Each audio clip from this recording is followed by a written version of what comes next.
Hello guys, in today's video I'm going to show you how to create a community on Roblox mobile. So first of all, you of course want to go ahead and open up Roblox. After that, press party or chat right there at the bottom. Once you are here, you want to press communities. Once you will press communities, you will have an option to create a community.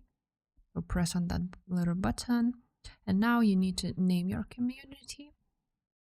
I'm just going to quickly write down.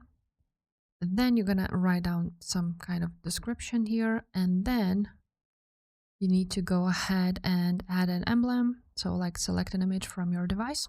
Let me do that. Now, once you have added the image, you can choose anyone can join or manual approval. And after that, you need to pay 100 Robux in order for this to be created. And after that, all you need to do is press 100 Robux right there and press purchase. So if this video was helpful, make sure to subscribe, and I will see you next time. Bye.